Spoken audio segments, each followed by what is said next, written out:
Assalamualaikum and good day. My name is Juari Salik. Today I am going to perform the assessing the mouth and oropharynx. The definition of this assessment is the mouth and oropharynx is the involuntary physical examination of the oral cavity. The purpose is to evaluate the overall health of the cavity and pharynx. Secondly is to identify any sign of oral condition. The equipment needed is the pen light, tongue disposer, gloves, and gauze pad.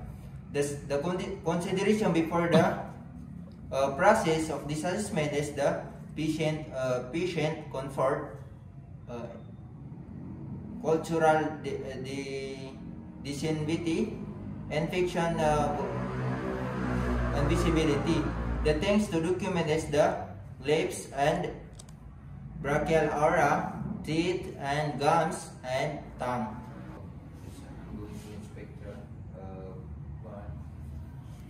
First, I'm going to inspect the outer inner surface of the lips of the patient. Next, I'm going to palpate the inner lips and to identify color, moisture, texture, and presence of lesions. Ask the client to open his mouth. Pag-inspect ako.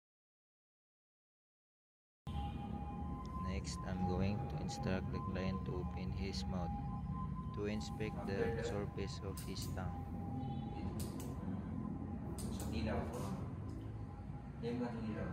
And then to ask the client to upward and downward roll his tongue.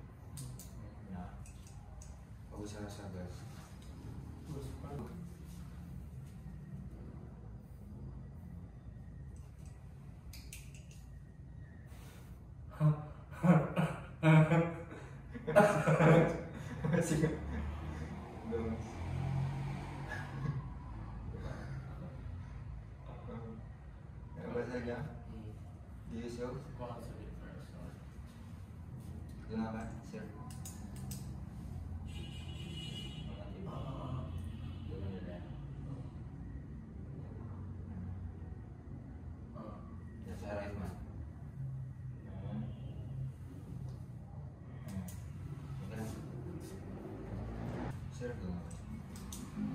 And next, inspect the ovule of the patient. And then the tonsil.